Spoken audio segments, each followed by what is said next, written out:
गुरु भक्ति योग।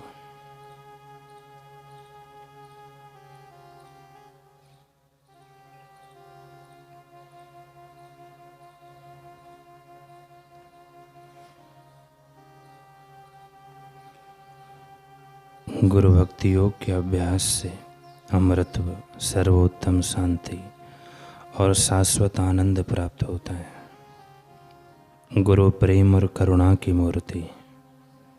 आपको अगर उनके आशीर्वाद प्राप्त करने हो तो आपको भी प्रेम और करुणा की मूर्ति बनना चाहिए। गुरु के प्रति भक्ति में शिष्य के हृदय में स्वार्थ की एक बूंद भी नहीं होनी चाहिए। गुरु के प्रति भक्ति अखूट और स्थायी होनी चाहिए। गुरु सेवा के लिए पूरे हृदय की इच्छा ही गुरु भक्ति का सार है। शरीर या चमड़ी का प्रेम वासना कहलाता है, जबकि गुरु के प्रति प्रेम भक्ति कहलाता है। ऐसा प्रेम प्रेम के खातिर होता है। गुरु के प्रति भक्ति भाव ईश्वर के प्रति भक्ति भाव का माध्यम है। गुरु की सेवा आपके जीवन का एकमात्र लक्ष्य और ध्येय होना चाहिए। स्वयं की अपेक्षा गुरु के प्रति अधिक प्रेम रखो। गुरु की निस्वार्थ सेवा, महात्माओं का सत्संग, प्रार्थना और गुरु मंत्र के जप द्वारा धीरे धीरे विश्व प्रेम का विकास करो।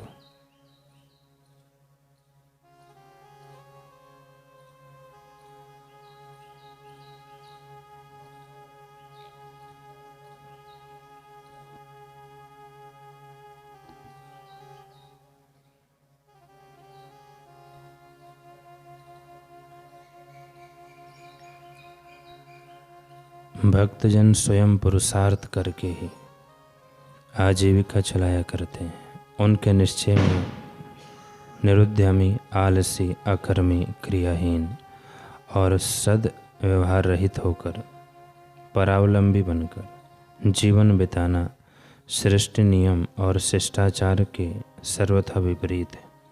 कर्मयोग युक्त एक सन्यासी यमुना तट पर निवास करते थे। वे अपने आश्रम के आसपास की भूमि में अपने हाथों से इतनी खेती बाड़ी कर लेते कि उनका अपना निर्वाह हो जाए और समागत अतिथि को भी संतुष्ट कर पाते। समाज के लोग उन्हें बहुत मान देते, परंतु वे साधु स्वयं अमानी रहते थे। यहाँ तक कि आने वाले अतिथि के चरण तक आप ही धोया करते थे। एक बार व्यास पूर्णिमा के पर्व पर उनके सैकड़ों भक्त पूजा करने के लिए आश्रम में एकत्रित हुए। भक्तों ने बड़े प्रेम और श्रद्धा भक्ति के साथ महाराज का आदर पूजन किया एवं उनके अमृत वचन सुने। वापस लौटते समय उन्होंने महाराज से कहा, महाराज जी, आपकी अवस्था 80 वर्ष की हो चुकी है। अब आप आश्रम के खेतों को संवारना, उनमें बीज बोने तथा फसल आदि काटने का कार्य ना किया करें।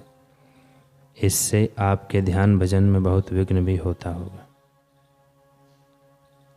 यह कार्य हम सेवकों में से कोई भी कर लेगा। उन महात्मा ने हंसकर कहा, प्यारो, ध्यान भजन उनका भंग होता है जिनकी वृत्ति बहिर्मुख होती है, जिनकी वृत्ति स्थिर नहीं हो पाती, जिनमें श्रद्धा भक्ति नहीं होती, जिनको सन्मार्ग नहीं मिलता और जिनमें अविचल निश्चय नहीं होता। यदि राम हरि इस मंगल में नाम में मनोवृत्ति स्थिर हो जाए तो चित्त में उबान नहीं आती और काम काज करते हुए भी समता बनी रहती है। मैं तो खेत में कुदाली चलाते समय, दाती से फसल काटते समय, खुरपे से घास निकालते हुए और डोलची में पौधों को सींचते हुए भी हरि गीत ही गाता रहता हूँ। क्रिया करने में मेरे मन की समता कभी कम नहीं होती और वृत्ति परमेश्वर से विचलित नहीं होती। मंत्र दीक्षा देते समय मुझे मेरे गुरुदेव ने कहा था कि प्यारे मुख में रखना राम नाम और हाथों से करना उचित काम। स्वामी समर्थ रामदास जी कहते हैं कि परमार्थ के आधारभूत ऐसे सत्पुरुषों को मैं नमस्कार करता हूँ। सर्वसाधारण के लिए गुप्त आत्मज्ञान प्रकट होता है। अत्यंत दुर्लभ और अपूर्व ब्रह्म पद की प्राप्ति सत्संगति से ही सुलभ होती है। पर ब्रह्म तो प्रकट ही है, परंतु स्थूल दृष्टि से वह किसी को भी नहीं मिलता। बड़े बड़े परीक्षक भी यहाँ धोखा खा जाते हैं और आंखें होने पर भी अंधे बन जाते हैं। उस आत्म तत्व को देखते हुए भी उसे प्राप्त नहीं कर पाते। दीपक के प्रकाश से भी वह दिखाई नहीं देता, ना वह अन्य किसी प्रकाश से ही दृश्यमान होता है, और ना आँखों में अंजन डालने पर ही उसे देखा जा सकता है। 16 कलाओं से प्रकाशित हुए पूर्ण चंद्रमा अथवा सूर्य भी उसको दिखा सकने में असमर्थ है। ऐसे परमात्म तत्व सद्गुरु के सत्संग से, उनके वचनों का अनुसरण करने से साधकों को सहज में ही प्राप्त हो जाता है।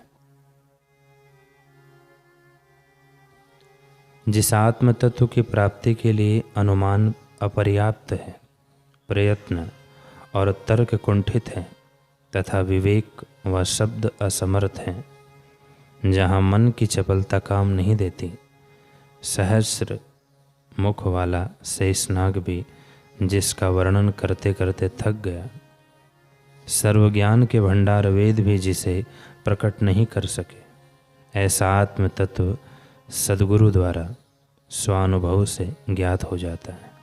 ऐसे सद्गुरु की संगति, उनके सत्संग की महिमा का वर्णन कौन कर सकता है। माया की शक्ति बड़ी आश्चर्यजनक है, परंतु वह भी इस तत्व की पहचान नहीं करा सकती। ऐसे मायातीत परमात्मा का मार्ग सहज में सद्गुरु दिखा देते हैं। सारांश में उस तत्व का वर्णन करना असंभव है। वह परमात्म तत्व संतों का स्वरूप ही है, सद्गुरु का स्वरूप ही है। इसलिए सद्गुरु का वर्णन करना भी कठिन है। बस उनके कहे अनुसार उनके वचनों को पकड़कर चलते रहो, चलते रहो।